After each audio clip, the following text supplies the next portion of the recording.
This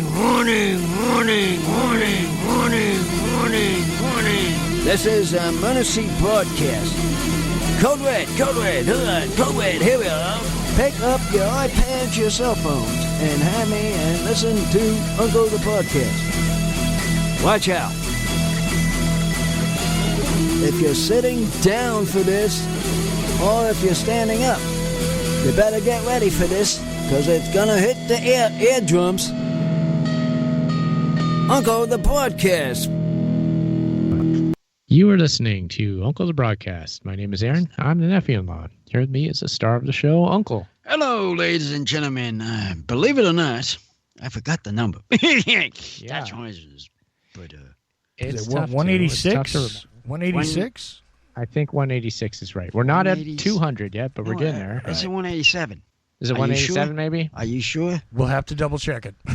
Double check that, because I have to know the numbers before I start the interview. I can go to the website now and check. I am posting to the website again. The website is up. UncleThePodcast.com isn't up, but it will work again soon. Well, you'll be able to redirect it probably and just create a redirect to the ageoftransitions.com, which is up and running and is all new, right, Aaron?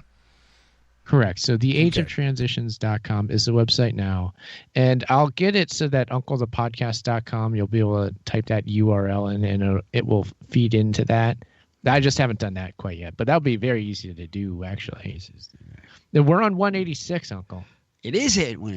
Sorry to say that, ladies and gentlemen. It's 186, and all the lines are open, and we have a guest named John. How you doing, Uncle? How you doing, John? I'm always doing the best I can. Thank you. So let's come into this operation. Starting off with what I was going to say to you off the show, for I wanted to talk to you, not you, sidekick. Okay. So this guest here, Jon Gold, about this. How did they realize hit those towers with the plane so fast? That's what I was asking for you.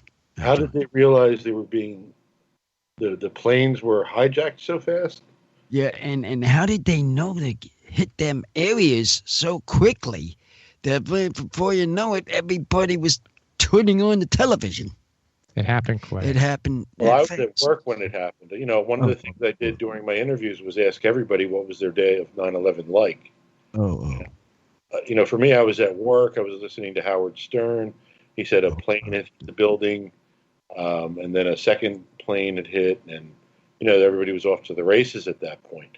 My question, one of the important questions that I had, after the second tower was hit, and everybody in the world knew that America was, quote-unquote, under attack, how is it possible that a commercial airliner manages to penetrate the Washington, D.C. airspace and hit the Pentagon 34 minutes after the fact that we knew we were under attack? You know, those are the types of questions that I like to ask. Yeah, that's a very interesting question, because the servicemen, for example, the servicemen were not, I'm telling you, it was not prepared for this, what just happened. They sure weren't. Yeah. They you know how our servicemen. Uncle, before we get any further, why don't we encourage callers, if they want to call? Yeah, call the number. If they want to call in and speak with our guest, Jon Gold, it'd be great to have you. Call the number, please. We got Jon Gold on the show. Please call in and join the conversation. Ask him a question. The number is 319-527-5016. Every Friday night, Ochelli.com. You can call 319-527. Wait a minute. 319-527-5016. 5016. Yeah. Oh, gosh, I always get caught up on that. No problem. You got to neck the numbers down. No problem. I'm only saying the numbers. So I was talking about. So last thing, real quick, 319-527-5016. That is the number to call.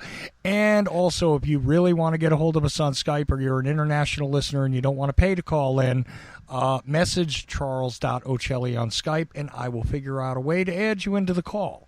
Okay, so we make it available for everybody.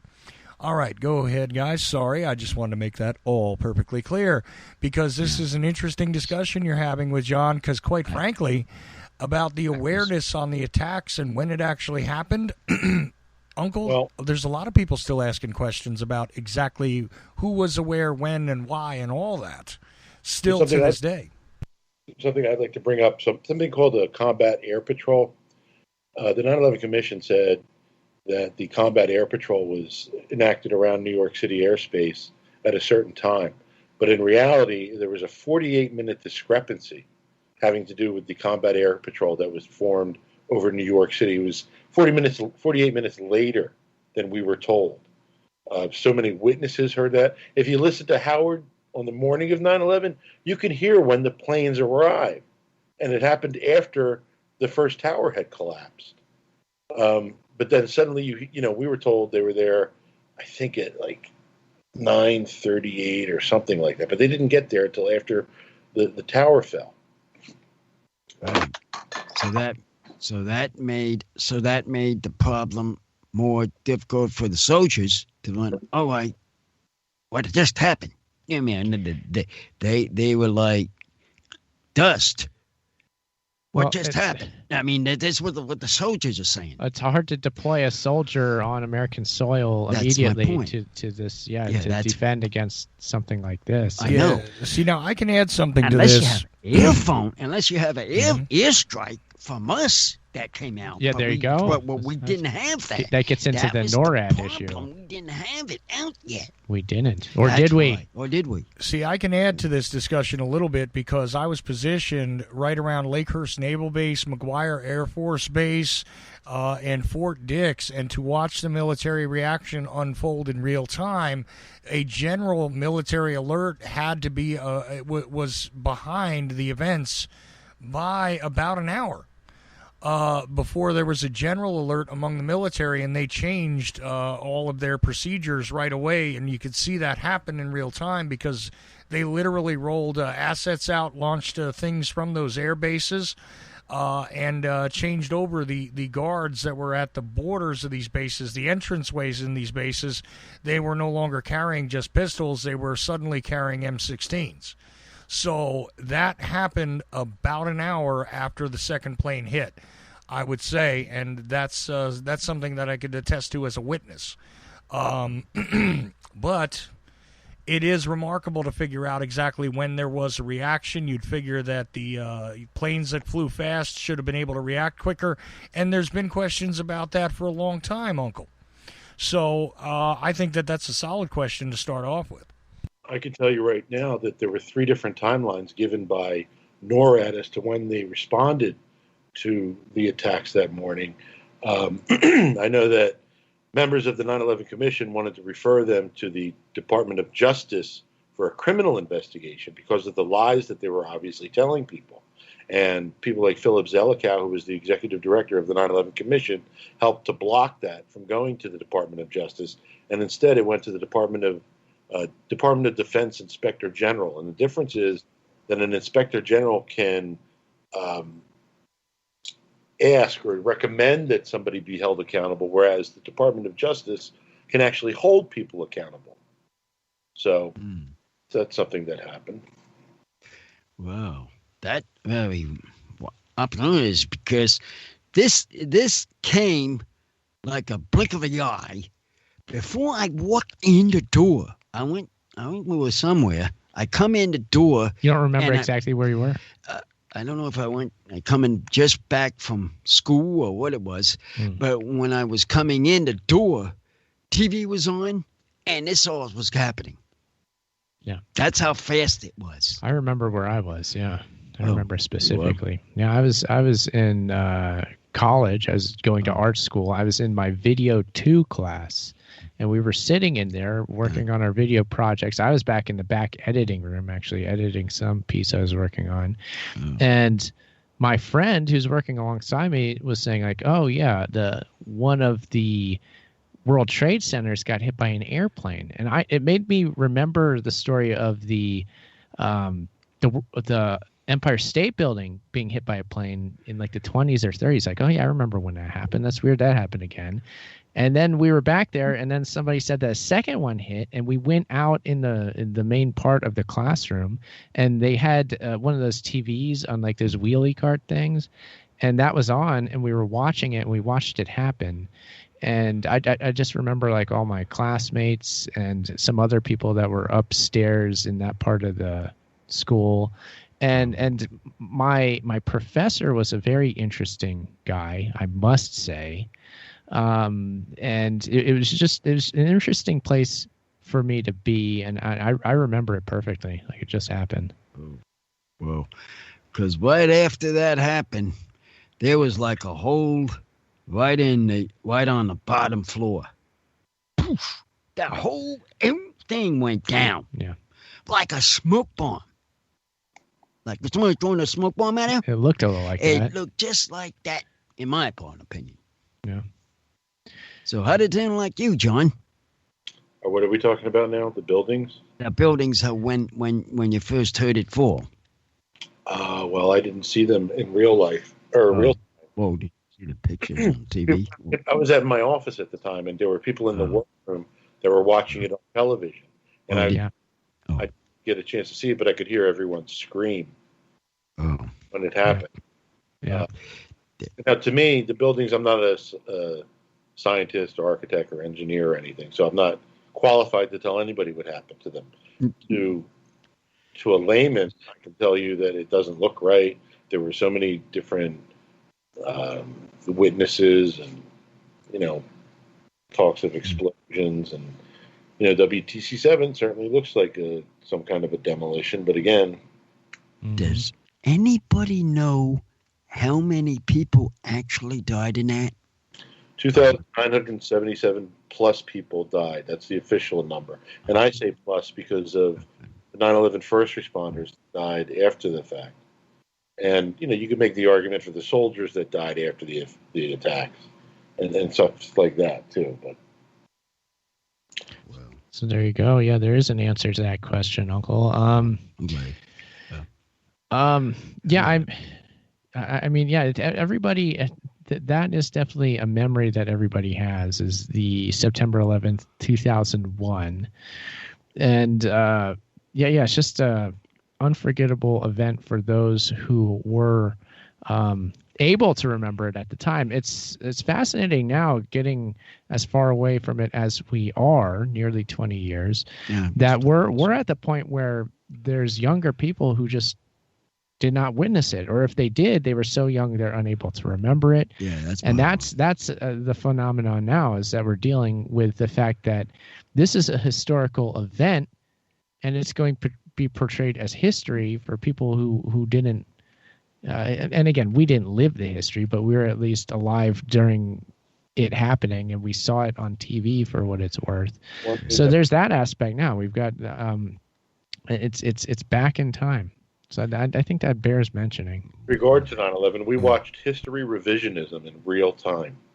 Yeah, it was just like I was saying.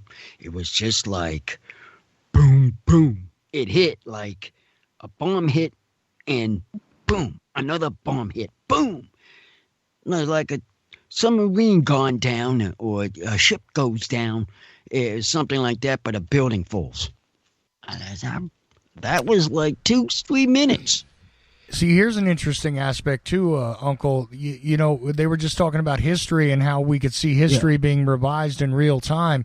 See, John and I were born both the same year. Aaron is the young'un on the call here, and but Uncle, John and I are the same age. Uncle, you're older than me. You were alive at the time that JFK was killed, right? Right. So here's the thing. You remember seeing that happen. John and I are both born in 1972, so we're born 8 years or 9 years, depending on, how you look at it. But anyway, about 9 years later, John and I hit planet Earth. We didn't get to see what happened to JFK in real time. The rest of the country did. And now there are kids being born that are almost in the position that John and I were in about JFK, except it's about 9/11. They are either too young or they weren't born when it actually happened. It's just now something that they can kind of look back on. And, there's more video of it than there was of JFK's assassination. And certainly it's one man's death as opposed to, nearly 3,000. But it's still one of those watershed events that definitely changed things.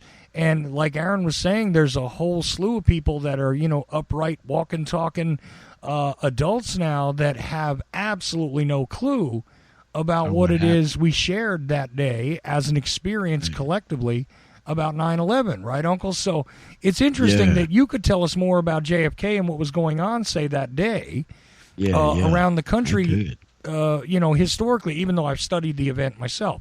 So I'm just saying it's one of those things where you can kind of compare it to that as far as this new generation coming around and going, yeah, that's something that happened in history, but I didn't experience it, right?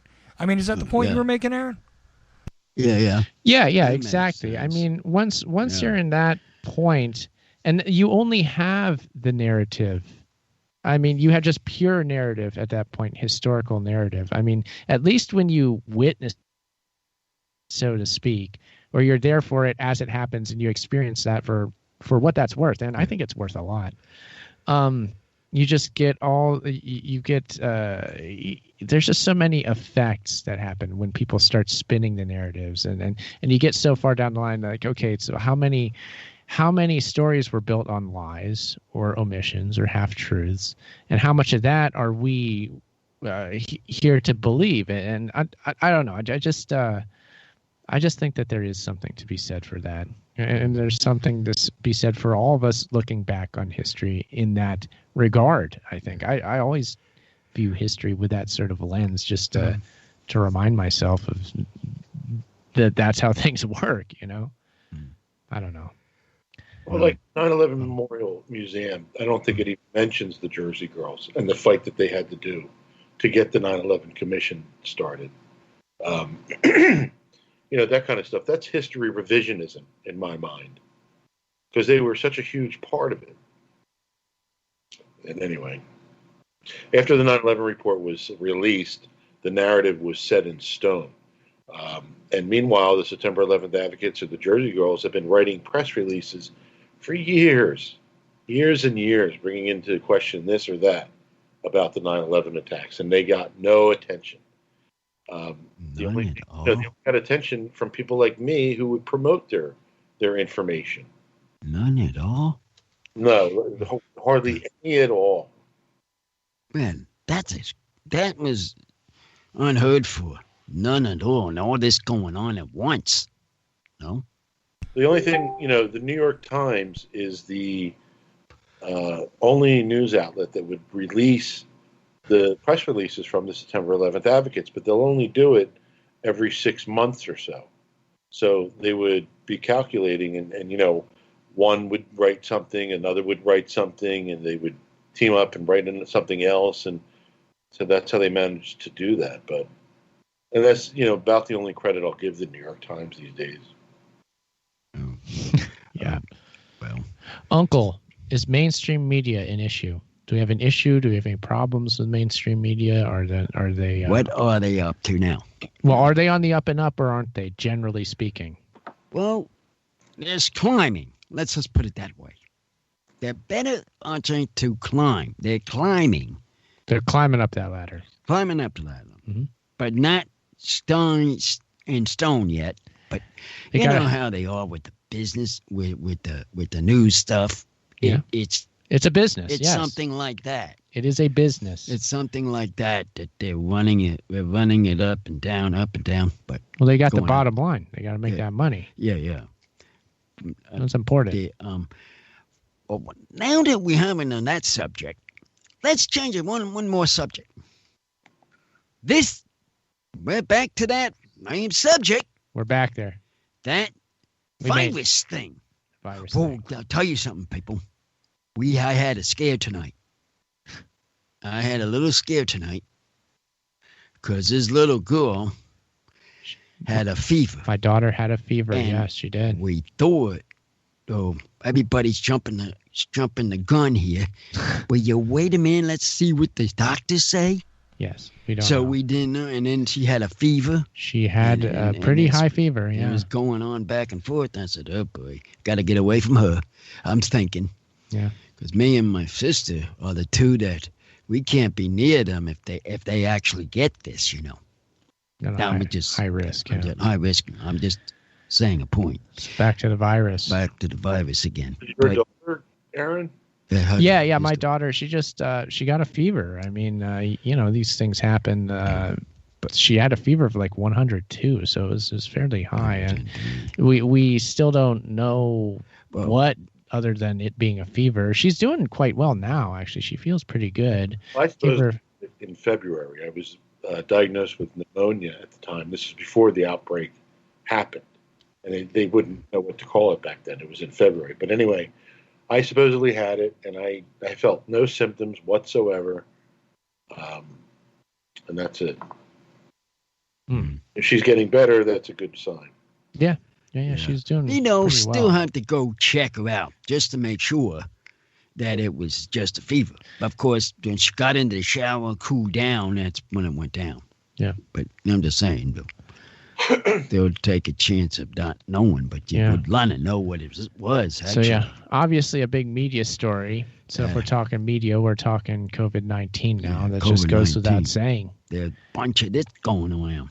There's a bunch of it. There's second wave. Second wave is already hitting. In fact, I talked to my cousin just the other day. Wave to leave?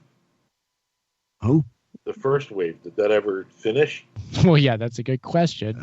First wave, second wave, is there a difference? We just know that there's a lot of cases happening, to be sure. Just finished.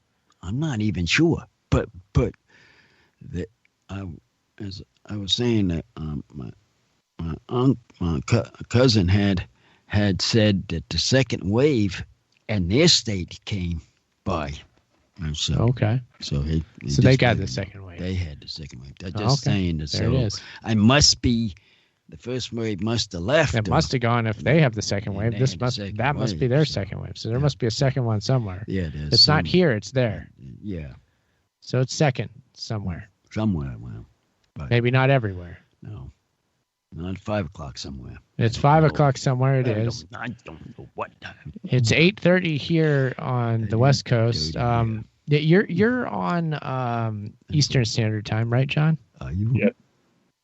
Oh, so he's in the States. It's later for him. Yeah. He's in the States. Yeah. So it's. I'm thinking of the people, and what we listen to on the. We have international callers. International callers. Yeah. I was thinking national callers right now. We do get them. I know we get those. A lot of them. It's exciting. But they're slow tonight, of course. But I don't know. Yeah, no, we're staying in the States. I mean, last week we had somebody in our same time zone, which was astonishing. I feel like it's the first time I can remember that happening. We had Robbie Martin on, so that was something different. Where are you located? We are in Southern California. We're in Riverside.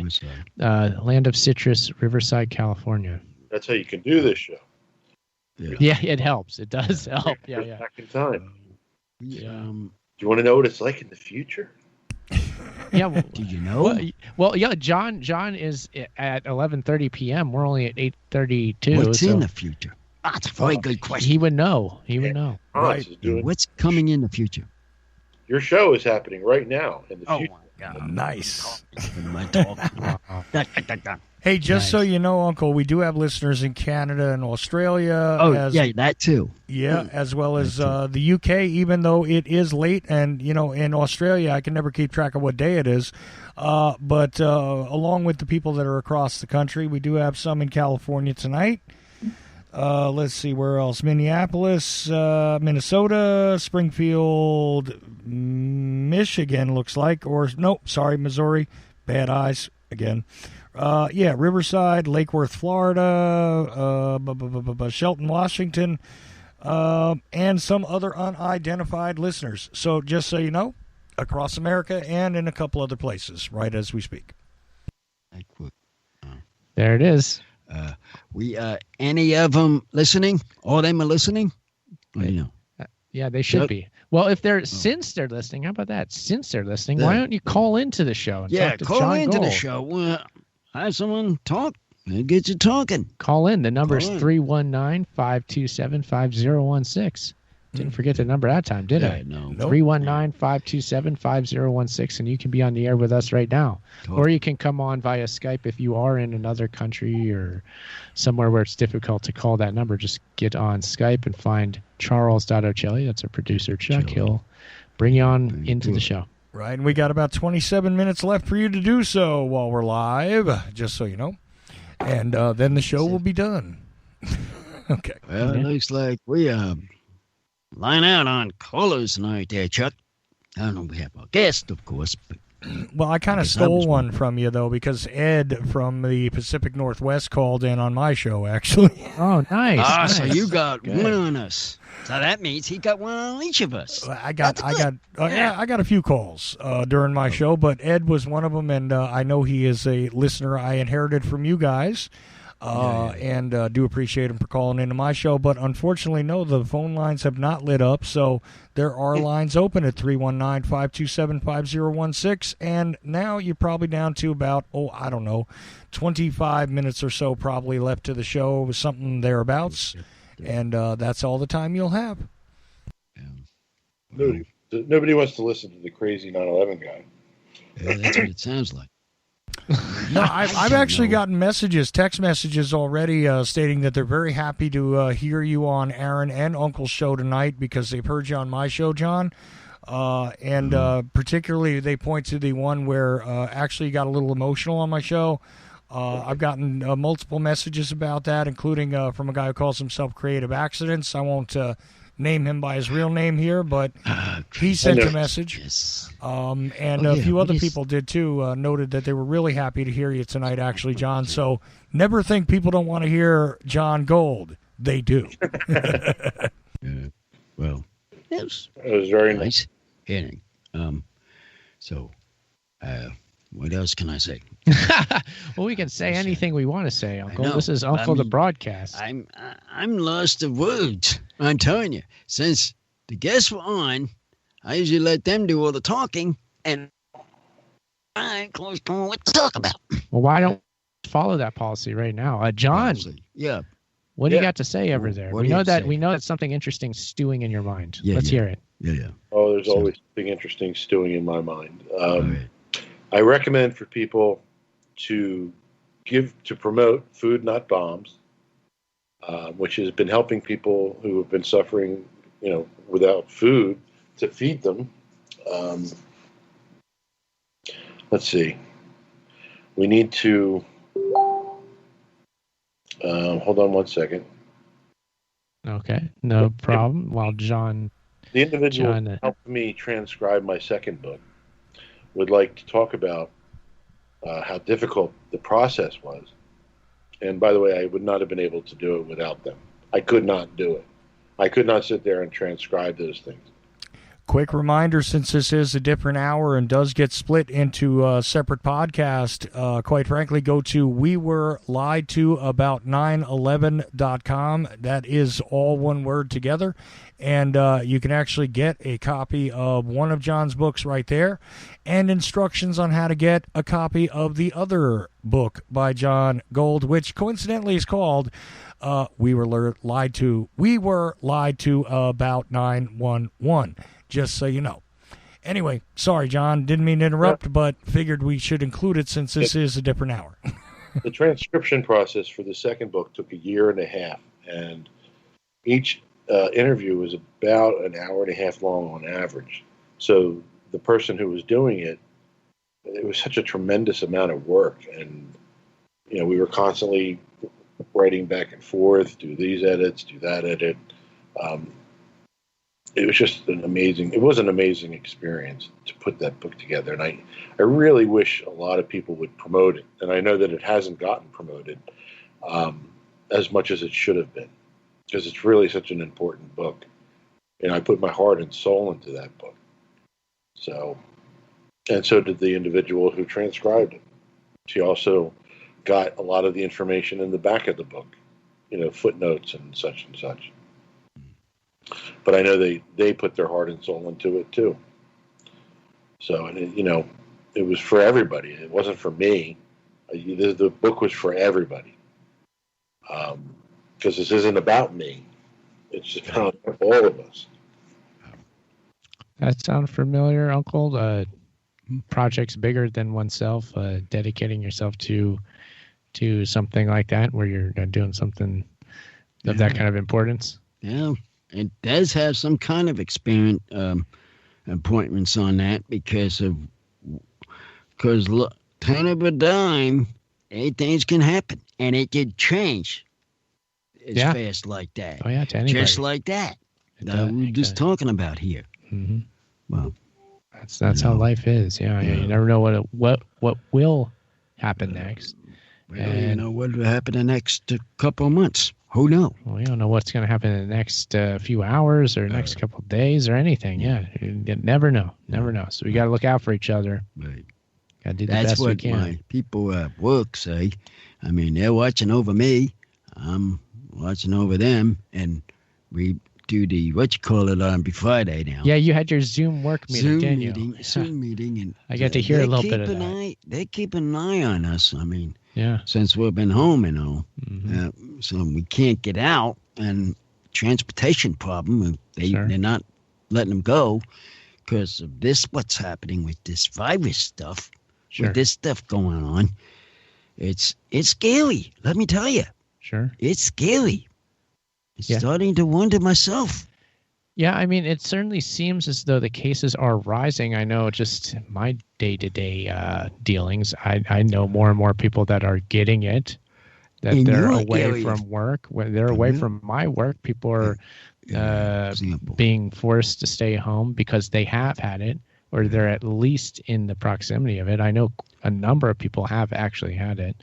So, I mean, in that regard, it seems as though there are more cases than there ever have been.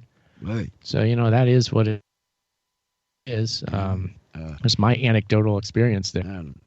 I'm just saying, everybody gets scared. I can understand. I mean, but somebody like for example, that got us a little scary. I mean, it's still. Yeah, you don't know what's scary. going on. You don't know. You say, you can get it like this, like that, fever, things like that. Mm-hmm. You don't know what's going to happen next turn around. Yep. It's going to be easy come and go. Could be. John, how are you doing over there? You're not overly worried, I hope. Yeah. You're all right? Overly worried about what? About the I guess coronavirus. I guess we're on that again. I don't know. I think the numbers are fudged. From what I read about the underlying cause of death, if you're dying from cancer and you get COVID-19 listed on your death certificate, they count that as a COVID-19 death. Got it. That to me is an absurd thing to do. They're fudging the numbers in a lot of cases. I'm not saying the numbers that nobody's died from this or this is a hoax or anything like that. My heart goes out to anybody who suffered a loss because of this. I don't know what to do at this point, but I know there's a lot of fear-mongering going on. How many people die a year from tuberculosis? I think it's like 1.5 million. And none of this happened before. In the 1968 flu pandemic, which is the common flu today that we all know, nobody was doing social distancing. Nobody was wearing masks. Everybody was going to Woodstock. And think about that. Remember Woodstock. Nothing seems right about what's going on. I agree. Yeah. No, it's an odd situation. It's unprecedented times. I don't think that it is, but we're being told that. So, yeah, it's crazy, and yeah, I'm certainly not overly worried about the AIDS pandemic or epidemic. That was the scariest thing that ever happened to us, in my memory. And at first, nobody knew if you were going to get it by sitting on the toilet or kissing somebody or whatever. Everybody was scared to death, and still, nothing like this has happened. So I don't know what's going on. To me, it seems like a class war because, as I said before, the smaller businesses are going to die from this. And the ones that are going to stay around are the billionaire companies, $1 trillion companies, whatever they are. Yeah. National conglomerates. That means. Yeah, and some fairly large businesses are going away, but yeah, the big ones certainly seem to be weathering the storm. Some are doing better than ever, that's for sure. And yeah, and meanwhile, these PPP loans are being given out to all the big money people. Yeah, that's the thing I don't understand. You heard about that one, Uncle? Why are they giving out that much money to those people where the poor, low-coming people like us can only get, like, say, $12,000 a month? I don't understand how the government could be so closer with their money. Also speaking. Yeah, well, they're giving it out to. I mean, that's ridiculous. Yeah, it's become quite the scandal. Thank goodness. I feel sorry for the poor people, and all over to them, to us, and them, almost even. But though you go to a rich person, it could go anywhere. I said, wait just a minute. That's wrong. I think it's completely wrong. Those kind of things. Yeah, completely. Is it completely wrong, John? Or completely wrong? We hitting the mark on that one, or what? No. We're completely wrong doing what? What was that, Uncle? The giving out. I mean, the government giving out certain much money. But giving it to the wrong people. Wrong people. Correct. The ones that need the bailouts. Right, and they're getting richer by the minute, and we sit here waiting. All right, where's our money? And you clowns ain't no money. Mm-hmm. You know what I mean? We do. Yeah, it's all wrong. All of it's wrong. You know, the fact that's ridiculous. He fired the team that was supposed to be responsible for pandemics or whatever it was. Right. You know, I don't know that we'll ever recover from this. I don't think we will. I'm probably agree with you, John. I don't think they will recover for it. Even though they've been saying it over and over and over again, I do not think it's gonna be ongoing straight line now. It's gonna make a turn, a curve, or whatever. You know how they go through the lines of trying to figure, is this going to be better or is this going to be worse? There will be permanent effects in the economy. Right. There already are, but we're going to see them more and more as time goes on, to be sure. Things are not going to be the same. Oh, come on, guys. Wall Street's doing just fine. We're going to be just fine. Everything's just going to bounce right on back. I mean... You know, where'd he come from? Where'd that man come from? And he just started. Sounds like he's on Wall Street. I had to tell you a joke. You know, what can I say? I was getting a little depressed here listening to this, and I had to throw a joke in. I'm sorry. I apologize. Yeah. Well, it's actually true though that we are not going the way they are thinking we are going. My point is, we're going. Wait. We're making a curve. No, we're not keeping it straight. Get the curve. You know, it's less like that kind of thing. A lot of curves involved, yeah. Curve and turnarounds. I mean, it's just crazy. And like I said, and I said it before, the doctors got a lot of work in their mind to figure this all out. And leave the dang doctors alone to do their job. Can we do that, please? Yes, for the White House and for these other people in the step out of the way. Step out of the way. You don't know any of this business. There's too many curves in this road for you. Well, when this started, one thing I did say when this first started, and you know, it's from my experience with 9/11. After 9/11, we needed to put the brakes on this country.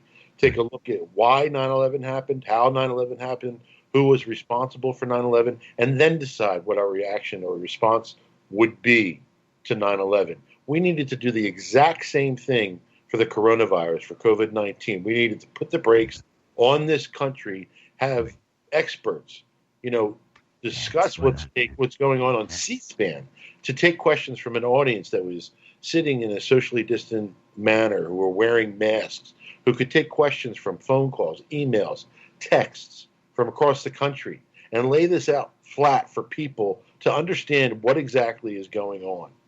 Right now we have no idea, or there's so many stories that cancel each other out. I can't say, like the origin of it was from Wuhan, supposedly, according to Trump and whatnot. But there were signs of it in Spain in early March, I think, March 2019. And I believe it was in France as well, prior to being China. It's almost like we're not supposed to know what's going on. This is what the government does. They do? This is what they do. They hide it. Really? I'm thinking this is what they do. I mean, get out of the White House. Get your butt out of that house and tell us the truth. You think they tell us the truth? I thought so. No way. No. I don't even think the media can tell the truth because they follow them. Well, look at what happened with Russiagate, okay? If Russiagate was such a disastrous thing, like if a foreign entity took control of our elections, then wouldn't that be good enough reason to have new elections to make sure that they, the right candidate would? They've never even tried to do that. And other countries have done it, or they have re-elections, or they cancel the election and forfeit it and have new ones. It's happened to other places. I don't know why it didn't happen here. Instead, they went along with Russiagate. Russiagate. And in regards to the virus, I have to say I don't like how it's being bandied about as international, like, fighting words, like the virus came from you, the virus came from you. Basically China and the U.S. are doing that to each other, from what I understand. Yeah, that's true. War terminology that's been used for this, the invisible enemy, the war on the invisible enemy, whatever you want to call it, it's just disgusted me to no end. Everything has to be put on war footing. We had the war on poverty, and today we have more impoverished people than we ever had before. We had the war on drugs, and today there's more drugs in this country than anybody could use in a lifetime. We had the war on terror that was created. Look, how much terror is there in the world because of our what we did in this world after the fact. How many people hate America right now that would love to see horrible things happen to this country as a result of what we did because of 9/11? It's just horrible. Comes back around, Uncle. Back around. Yeah, that to it. comes on and bite you. Exactly, you hit it on the head there, sidekick. And John, you hit it on the head. Exactly my points. Yep. I'm glad you liked it. Yeah. But wait, there's more. What's more? Uncle, the broadcast is continuing. Well, and you don't have to make 2 easy payments of $19.99. You just listen on Ochelli.com on Friday nights for free. Friday night for free. Well, it's like watching an infomercial, but it's an infomercial. Almost talking to the main man here. If everybody would want to jump on. It's an info bomb commercial. Pardon my blasphemies, John. I just said the word info bomb. Info. You mean money bomb? Well, that would also be blaspheming, I would think. Is this treading in dangerous territories? What do you think? Well, Alex Jones to me when you talk about money bombs and stuff. Yes. Yeah. I mean, he essentially hijacked the 9/11 truth movement with the Tea Party by holding a money bomb for Ron Paul's presidential run. I think it was 2007. That started the quote-unquote Tea Party. They took advantage of the 9/11 Tea Party we were having. We had the year before. We all threw 9/11 reports into the river. And that's right. Stuff. And even the Boston Globe covered that. Yep. And then the next year, they hijacked that cause for his presidential run. For Ron Paul. And then after that, it got hijacked and turned into just like a regular old right-wing, like Sarah Palin sort of thing. Oh, yes, Palin. That one. She's another story. It just kept getting worse and worse, Uncle. I forgot about her. What they were about was essentially end the Fed. The Tea Party was end the Fed. That was the thing. And then it turns into this ridiculous nightmare. Yeah, that's worthy to remember because a lot of people don't know the genesis at all of the Tea Party. They just know, again, that Sarah Palin sort of image of Tea Party.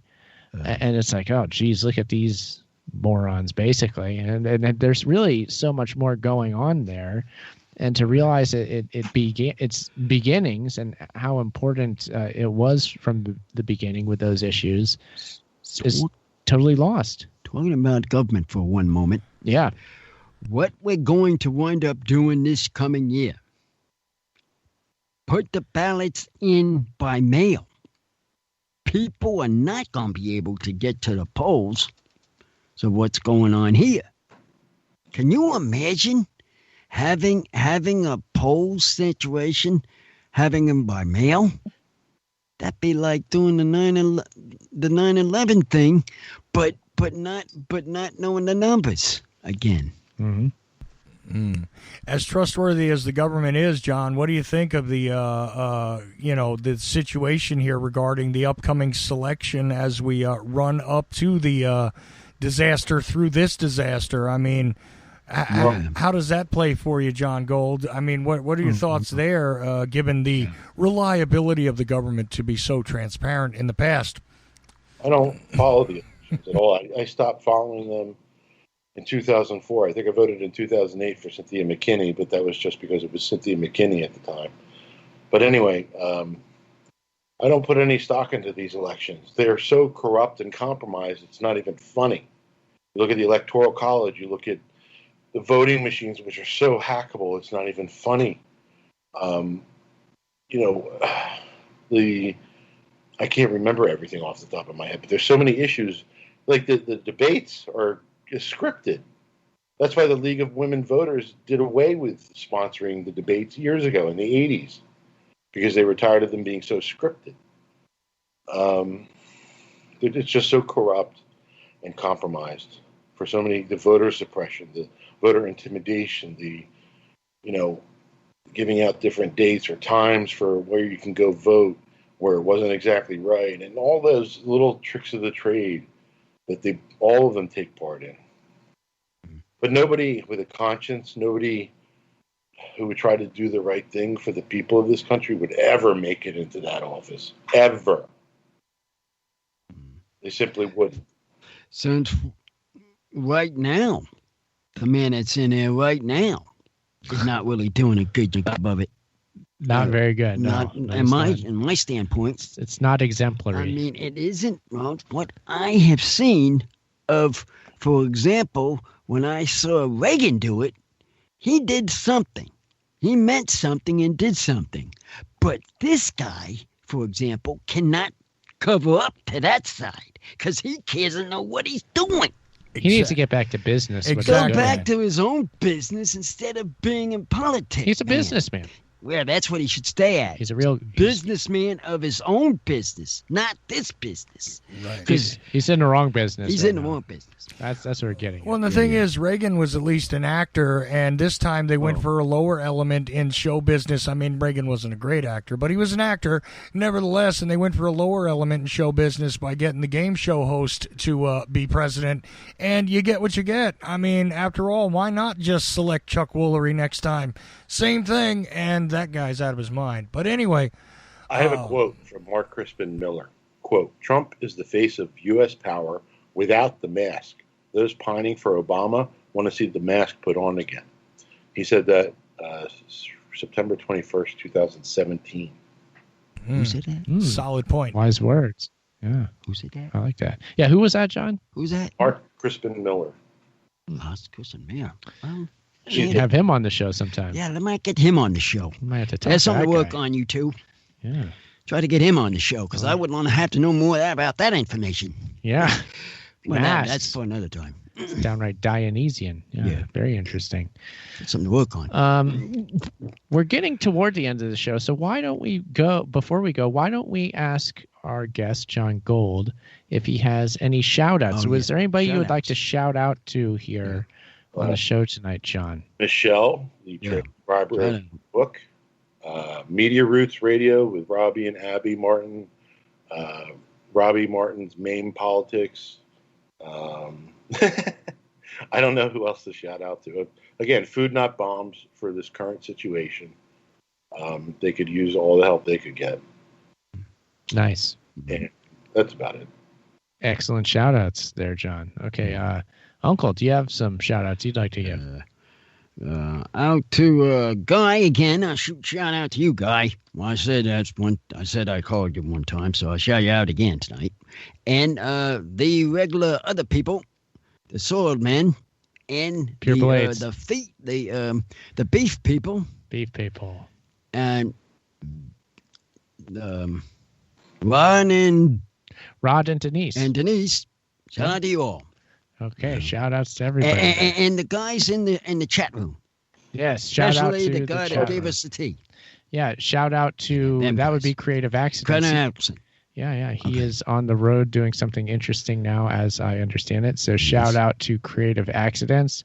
Thanks again for that tea, and hopefully we'll see you sometime. So Creative Accidents, I'm sure he'll be listening to this, if not now, then at some point. So thank you. Thank you, Creative Accidents. Right. Bonus shout out to Creative Accidents, actually, because he's responsible for making sure that Jon Gold got himself a Ocelli hat as part of the promotion. So I just wanted to note that. And I put a picture of that in the chat room, by the way, where that's actually John wearing the the interesting Joker-like creepy mask and the Ocelli effect hat. Which I love, by the way, John. I think it's actually one of my favorite, if not my most favorite picture that I've gotten so far from people wearing the hats. I want to thank you and also, again, thank Creative Accidents.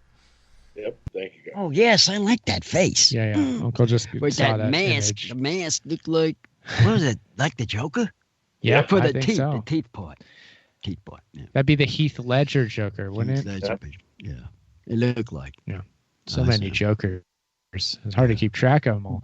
But John, before we go here, we're almost done. Why don't you let listeners know where they can find you online? What's happening there? Well, on Twitter, I'm 9/11 Justice Now. I'm on Facebook under my name, Jon Gold. My website is www.wewereliedtoabout911.com. You can get both of my books for free. I've been doing this a hell of a long time. It's an issue that still needs to be resolved.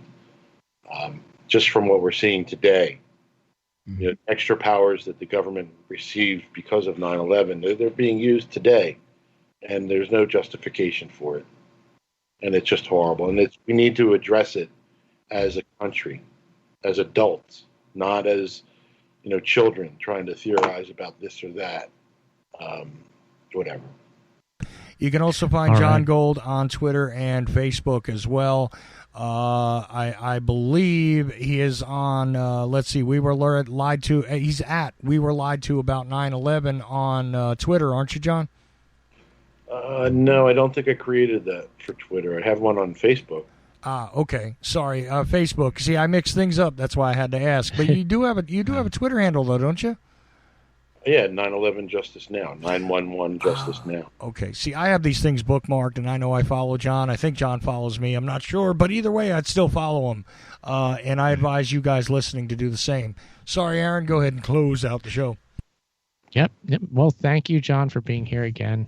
We really enjoyed talking to you. Great. We'll have you back again sometime. And remember, New Year's Revolution. You're welcome. Yes. We have a special New Year's show, so we'll have to get a hold of you before that happens. See if you can come on our special New Year's program and have some fun on that. All right, guys, have a good night. Take care, John. Good night. All right, and then Uncle. Of course, we have an Instagram and a Twitter at Uncle Podcast. You can find them at that, and it is UncleThePodcast.com. UnclePodcast.com. I understand. I'm still working on mine. It will work again soon. Oh, it's getting on the working program. Very easy to do. It's nearly there. So yeah, and the website will be up. The podcast isn't going anywhere. It hasn't gone anywhere. Of course, we've been live on Ocelli.com every Friday night, 11 p.m. Eastern Standard Time. That hasn't changed. No. Well, that's it, Uncle. That's it. No music talk. We'll see you next time, everyone. Bye-bye.